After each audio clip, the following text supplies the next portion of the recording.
Welcome to the Elevate Market Chat.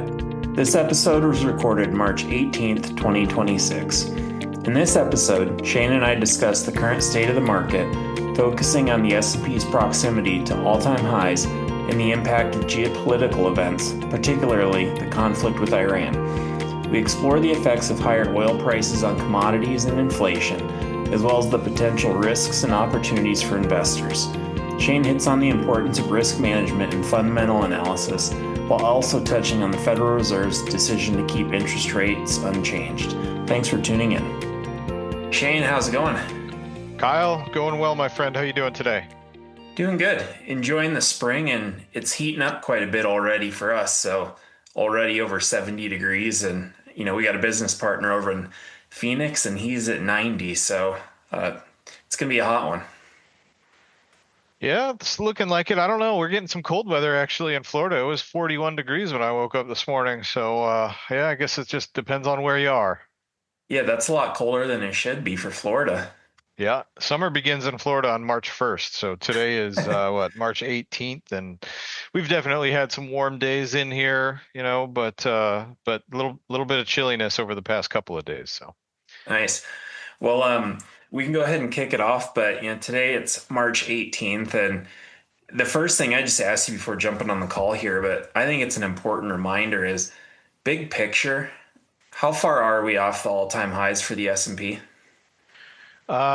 since the intraday high, we are down 4.66% right now as we're talking.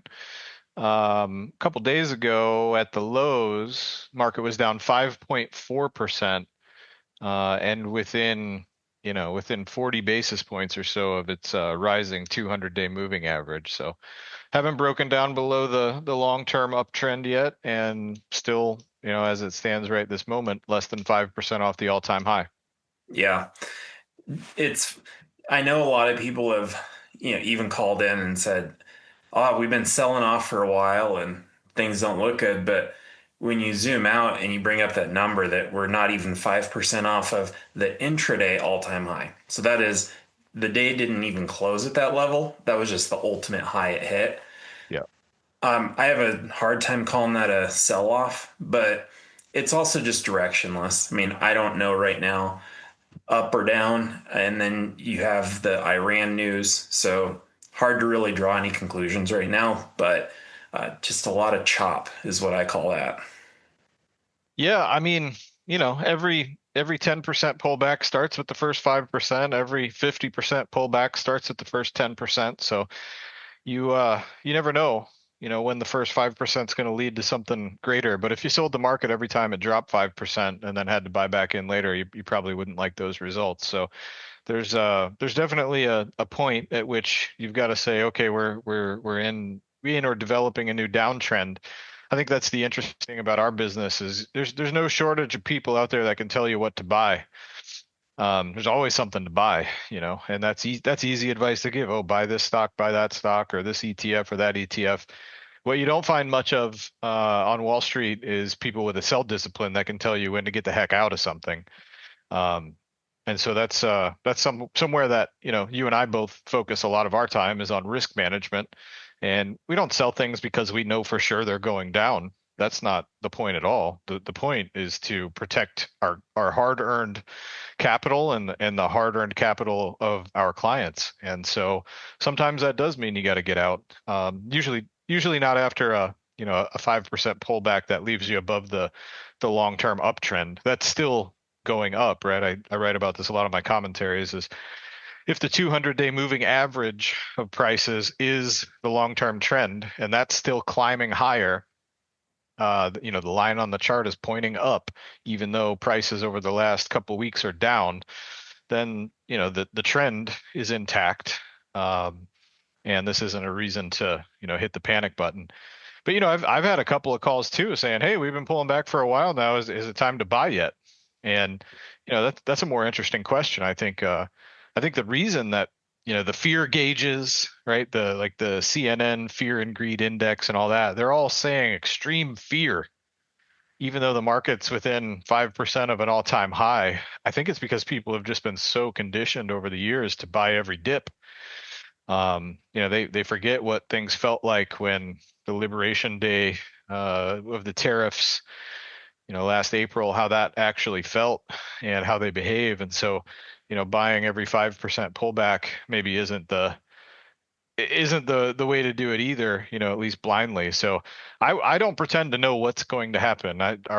Our portfolio management process has never been built around predicting what will happen in the future. Um, that is not my area of expertise. My area of expertise is risk management, knowing how much risk to take in a given position and defining the exit strategy before I get into it and get emotionally, involved with something. But at the end of the day, they're all just tickers. I'm not getting married to any tickers. Mrs. Fleury would not like that. So they're just letters, man. Yeah. And something I think is worth pointing out is so we start off, we talk about the indices, we do that often. And right now you've got the S&P, NASDAQ, the Dow, they're all down 1 to 2%. Um, you could just look at that, For the but year, right? Are you saying for the year? oh yeah, sorry, that's year to date. Okay. So you can look at that, but then you have to look under the hood because that's what people own when they invest. They don't just go buy the S&P 500. They buy maybe an energy stock, maybe they buy a utility, and those two I just mentioned, if you look at those sectors, they're doing pretty well. You would ask somebody how they're doing if they were only invested in those two, and they'd say, "Hey, it's a bull market. This is great." The other Mhm. sectors are showing some weakness. And if you want to reference this, you can go back. Barchart.com does a great job of just easy illustration of the S&P 500 holdings in their sectors and just if they're above their key averages. And you look at that and you could then say, okay, you got two strong sectors, you might own those in your portfolio. The other thing is there more downside ahead? And right now, you could look at that and say, yeah, it looks pretty weak across the board, other than energy and utilities. Maybe that means something. I don't know. It's still hard to say, but I think the important distinction is just not always looking at the index as much as what stocks you actually own. Yeah. No, that's right. I mean, knowing what you own is very important. And we run passive strategies for many people, and we're not opposed to doing that. We can build you a great passive strategy, as well, or if not better than anybody else in the business. But we definitely like to do our bottom up analysis and own the best companies out there when they're trading at fair valuations. And the best companies are the ones that will best weather these types of environments. So, yeah, there's definitely reason to be a little bit cautious out there, and not and just instead of blindly buying into an index that is expensive based on any measure. Just kind of picking through that index to find things that are sort of I don't know if I want to say undervalued, but oversold, right? And maybe developing a new uptrend. In that regard, you can certainly find ways to do better than what the headline index is reporting. So Right. always good to take a look under the hood. Yeah. And during the last call, I know we talked about emerging markets. That was one that was definitely looking bullish. And then between that call and this call, we've watched it cut back half those gains. So was up about 13% year to date. Now it's sitting just under 7%. And I think we talked about this, but the question is this an actual breakout with a trend that continues or a blip on the screen and it goes right back to consolidating? I was just looking at the key levels and without hitting exact numbers, if you're looking at EEM ETF, it looked like that probably had another 3% low or lower to hit a level where if it can't hold that, then I start to question whether it had staying power or not. But I don't know if there were any headlines or fundamental changes in there, but that was a pretty sharp sell off we saw. What are your thoughts on that? I mean, we last spoke, we have gone to war. So, um, emerging markets, the dollar has rallied, right? So the dollar is a direct influencer of all emerging markets. So when the dollar starts, so, nobody wanted dollars. Dollars were looking terrible, breaking down long-term trends all year until war broke out, and then suddenly everybody wants to own U.S. dollars. And so when the dollar rallies, emerging markets tend to not. But when this is one of those things where when you read everybody's, projections for the year and what are the consensus expectations for this, that, and the other thing, nobody said anything about, well, we're gonna go to all out war with Iran and they're gonna close the Strait of Hormuz and there's gonna be no fertilizer and no oil. All those all those countries depend on oil from the Middle East, right? In the United States, we're a net exporter of oil. So we produce more than we use. And not that we don't import any from other places. We certainly do that too. Has to do with how our refineries are set up and what type of oil we can most efficiently refine. All that stuff was built um, based on the oil markets when the refineries were built, and there hasn't been a new refinery built in this country in a long time. There is one. I don't remember who's doing it offhand, but there is a new one, I think, being built and coming online soon. And maybe that'll be set up to refine light sweet crude oil that we produce in the United States instead of the heavy sour stuff that gets produced in the Middle East. But again, I'm not an oil expert. I'm not a geopolitical expert. I'm not a economist, right? I'm a portfolio manager. So if any of this is wrong, I welcome any of the listeners to send me feedback about how little I know about what I'm saying right now.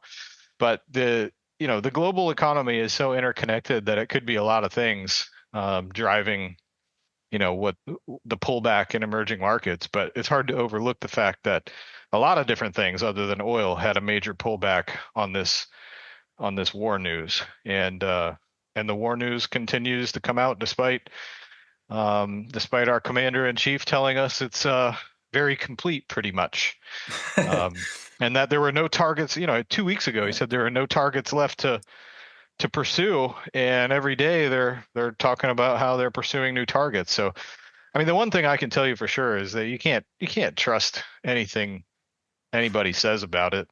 Um, think about it. If you were at war with somebody, would you actually tell the world your strategy plan? I don't think so. Right. And I think another consideration there is just war in the Middle East has never gone according to plan. If I look back, I'm not a historian, but it's complicated. I think for us in our space, the big one is when you see crude oil go up 40%, I find it hard to believe it just goes right back down 40% and makes it affordable for people to fill up their cars and ship goods around the world. And then that comes through in inflation. So that to me is the concern, and one that I understand a little better is just when oil goes up that much, it usually feeds through the supply chain, giving us higher inflation. Yeah, no doubt. Oil goes into everything, all the transportation of all the things, and different kinds of oil and petroleum products are in pretty much everything you purchase. So, and it's not just oil, right? I mean, this is the latest, most popular thing to talk about is fertilizer and other base materials that come out of the Middle East that that are not coming out right now. And so if there's a fertilizer shortage, this is what I was actually digging into a little bit before we got on the call, is when do the farmers in the United States need to plant their corn and their soybeans and their wheat? Like, when do they need to plant that stuff by? Like, what's the last possible date? Because right now they don't have the fertilizer they need, and it may not be coming by that date. So,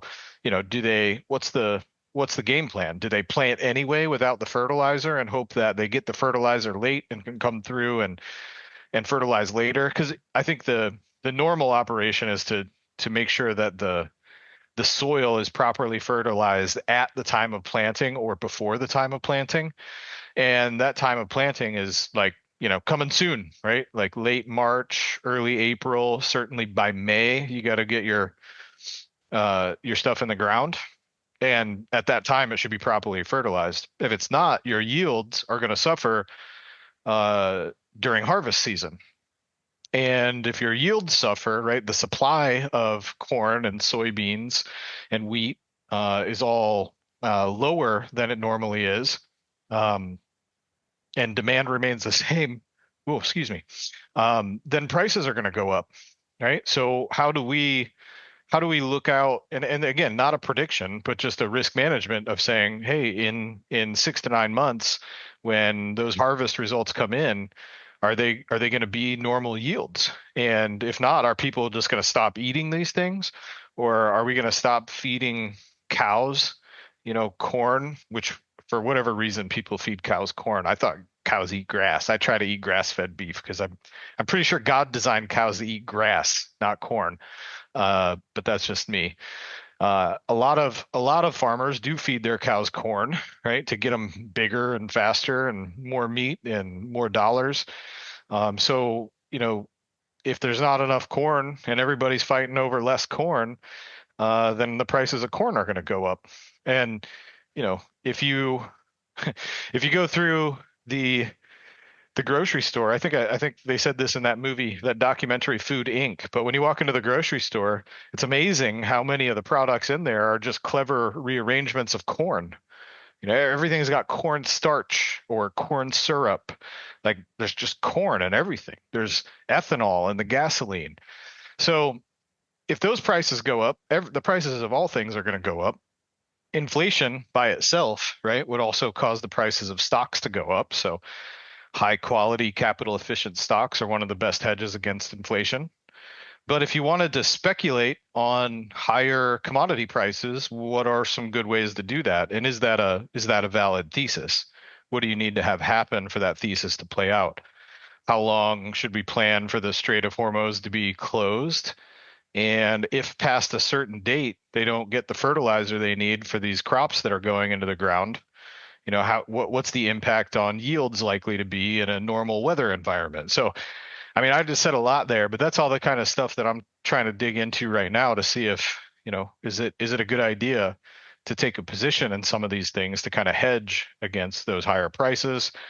And where do you really want to put your capital if this is going to be the environment for the next 3 to 6 to 9 months? So who knows? I mean, they could come out and say that we're done with the war tomorrow. I don't know if Iran would feel the same. I don't know if I'd be willing to go on a Kyle, you want to go? Let's assume that Trump says, okay, we're done bombing Iran tomorrow. Would you be willing to book a cruise? Me and you and your family on a cruise through the Strait of Hormuz? I think I'll wait on that one. Yeah, right. So what do you think the shippers are thinking? Like, cool, glad you're done bombing them. I'm not sure they're not angry at you, and I'm not sure they're not gonna fire missiles from the beach or slap an IED on a boat and remote control it out and just start blowing stuff up just to punish you for what you've already done. So I mean, even if the war is called over tomorrow, I don't think I would be willing to take my family on a cruise through the Strait of Hormuz, even in a week. Mhm. So who knows how long this will be with us, but I tend to be in the camp that um, this is going to ripple through the markets for longer than anyone expects. I was thinking this too. It's kind of a sidebar, but I remember when, Russia invaded Ukraine and everybody I knew was convinced that that would be over in 3 weeks, and Russia would just assume the Ukraine into part of Russia, or reassume, I should say, because it used to be part of the USSR back in the day. Uh, and what was that, 4 years ago, and they're still fighting?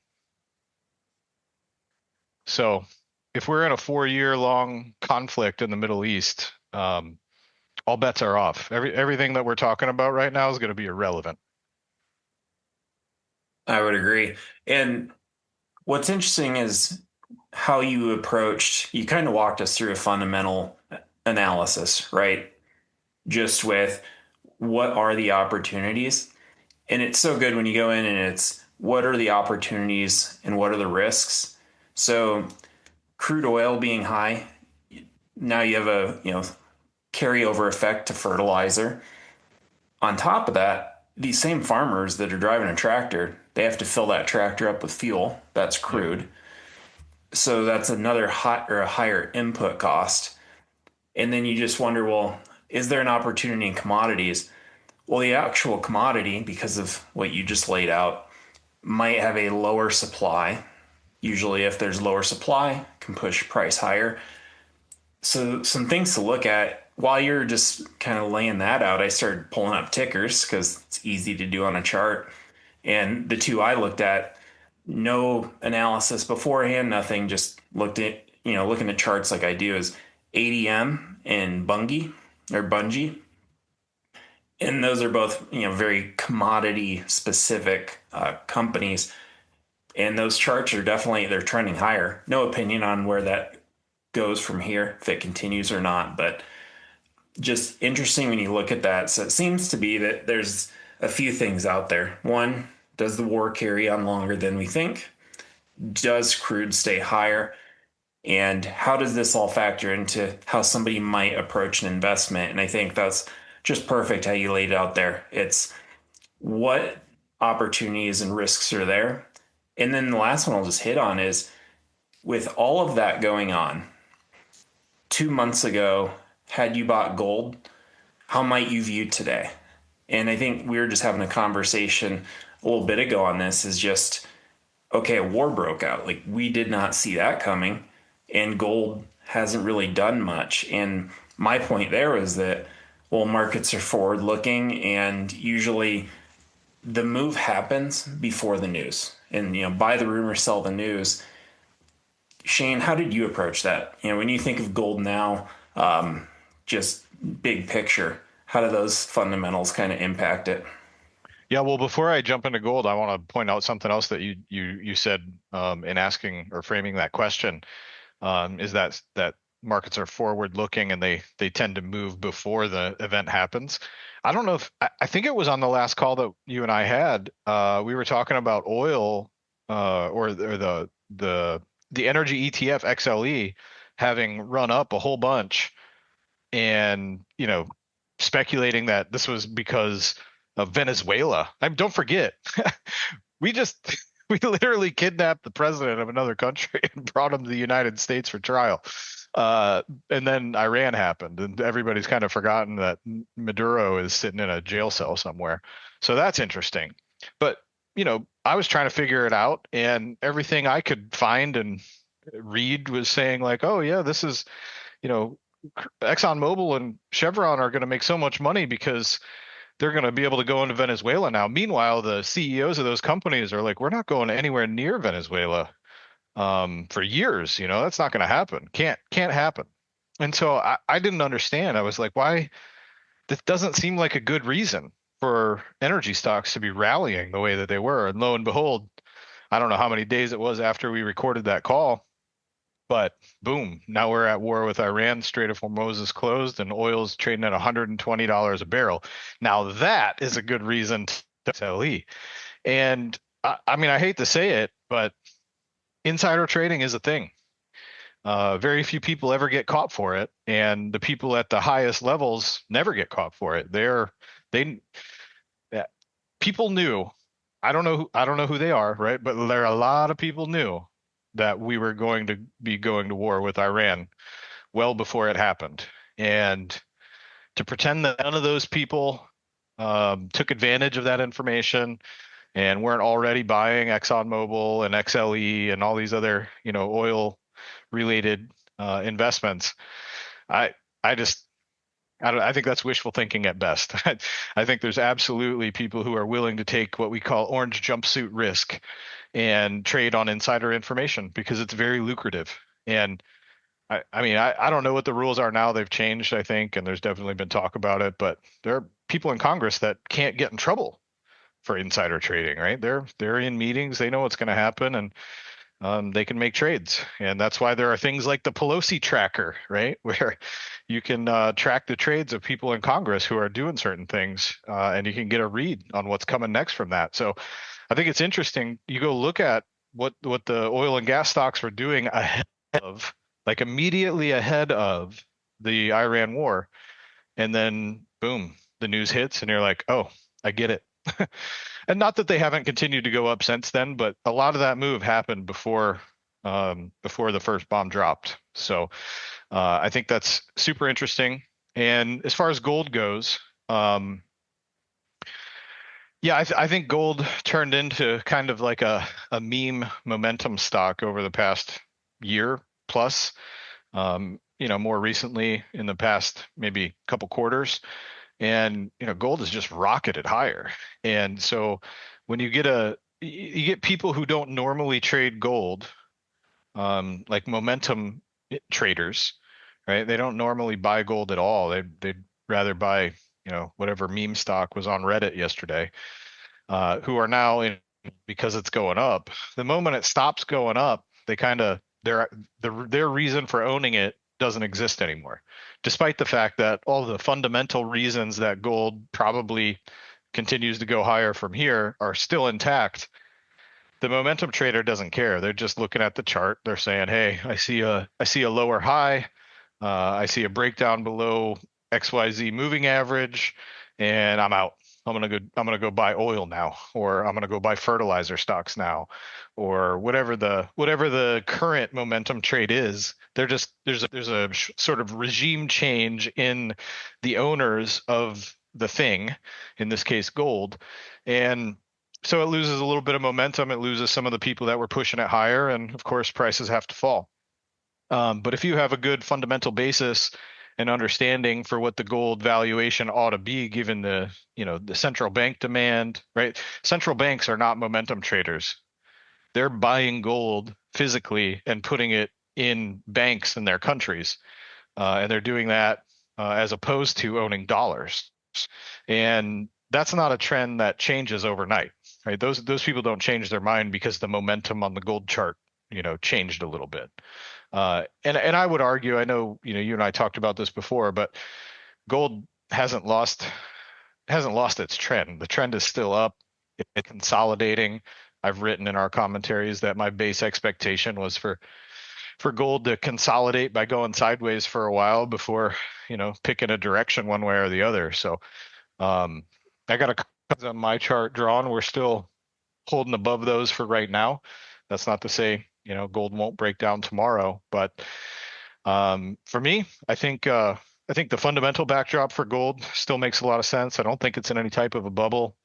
I think there's a lot of good reason to want to own gold with the debts and deficits that the United States is running. I think we just hit $39 trillion of debt as a country. So I don't know. I think gold has stood the test of time. Not to say it won't go down from here. It absolutely can, and eventually will. So I don't know if this is it or not, but I don't think this is a cause to completely abandon gold, at least not yet. Yeah. And I just wanted to bring up the one thing you said there, kind of in your talking through, the different commodities and what is known and what isn't. Like you said, we thought, oh, Venezuela was the topic, and now it's Iran.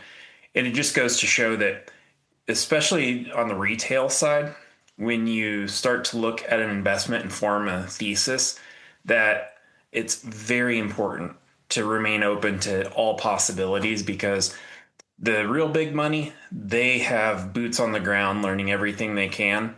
And if you're, sitting at home trying to do some analysis on why oil's going to do this or that, there are so many wild cards that are out there that having such a strong conviction that you don't have an exit, planned, is a very dangerous place to be. Yeah. And one thing I will say too, I forgot to mention is what does give me pause, not just on or not even on gold specifically, but just overall, as I look at the markets and kind of zoom out from a top down angle, Gold is not acting as a hedge against chaos right now. And I think that's for reasons that I mentioned, right? I think a lot of the people who have just been buying it because it's going up, the momentum traders, are getting out of it. But it always concerns me when normal correlations kind of break down across the board, which we've seen not just in gold versus chaos, but in the dollar, for a while, and just the things that are supposed to zig when the other thing zags. None of that is happening as it normally does in a I hesitate to say normal environment because what's normal, but like what is typical is not happening. And when correlations break down like that and hedges don't work, that actually can mess up a lot of big money traders.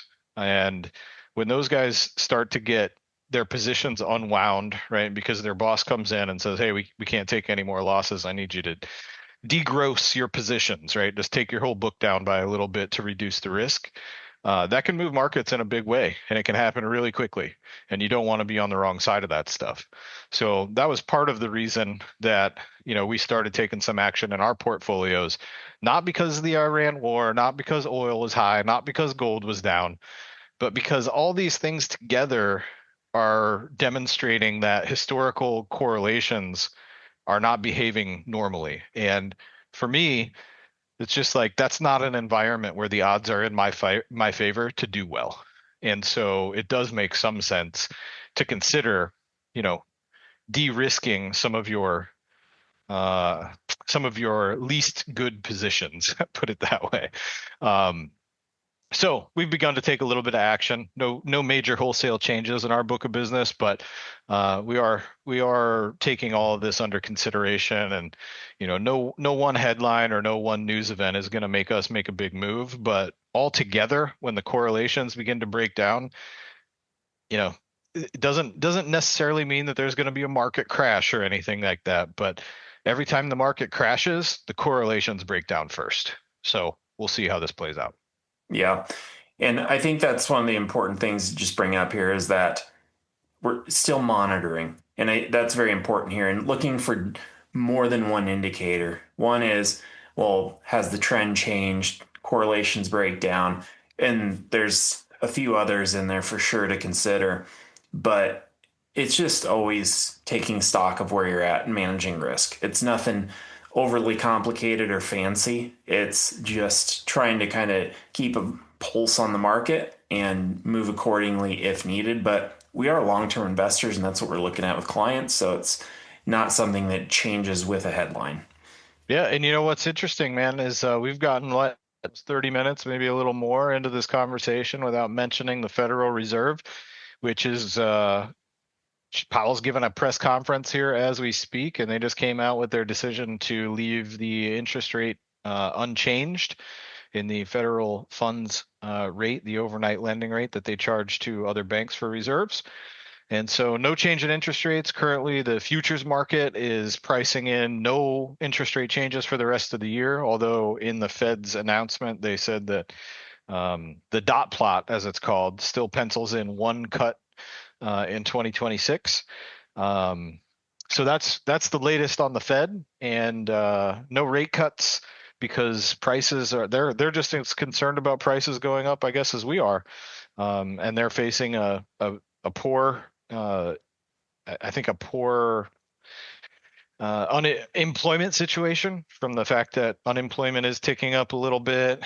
At the same time, prices are rising. So their dual mandate of stable prices and full employment are getting hit from opposite angles. And if they cut rates, prices are more likely to rise, and if they raise rates, unemployment's more likely to rise. So they're stuck between a rock and a hard place. And add to that Jerome Powell is on his way out as the chair of the Federal Reserve, and a new Trump appointee is on his way in, assuming he can get confirmed by Congress.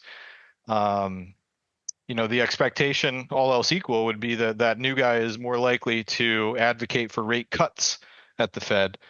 But time will tell. I don't know if the Fed can actually cut rates with oil at $100 a barrel, and if they do, then you would have to believe that inflation is going to rip higher very quickly. And you would want to own a lot of gold and a lot of high quality businesses that don't have to invest a lot of capital to keep their business running, right? So you wouldn't want to own an oil producer in that environment, but you might want to own oil. You might not want to own a gold producer in that environment, but you might want to own gold. And certainly you want to own things, like Hershey and Coca-Cola that just, they can increase their production without building a new factory. So capital efficient, high quality businesses are still the place to be. I think that's mostly true all the time. I love owning high quality stocks at fair prices, and as long as they continue to grow free cash flow and grow their intrinsic value, this is my personal opinion, is I just don't really care what the price of it is in the market. I just know the business got better today than it was yesterday, and it'll get better tomorrow than it is today. And the price will be what the price is. But I want to own high quality businesses for the long haul. I think that's a pretty solid approach. So, well, we're probably running up against time, man. I don't know if we got to all the things you wanted to discuss, but a lot going on, man. We could probably do this for another hour and still not get to all of it. yeah, always something to talk about, and it'll be interesting. I know just right after the Fed here, the market's down a little bit, but I intentionally say a little bit, not enough to be changing anything right now. I expect maybe by next call we do something different, but we could still be moving sideways. So we will see. But thanks again for jumping on with me and chat about all this, and look forward to getting on next month's call. Yep, my pleasure. Thanks, Kyle. Take care, man. You too. Bye. Special thanks to our audio engineer, Stephen Crowley, for mixing this episode. This podcast expresses the views of Shane and I as the date indicated and are subject to change without notice. Elevate Capital Advisors has no duty or obligation to update information included.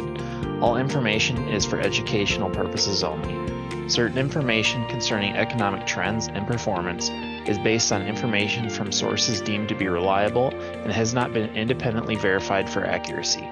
Wherever there exists potential for profit, there's also the risk of loss. This podcast may not be copied, reproduced, posted in whole or in part in any form without prior written consent from Elevate.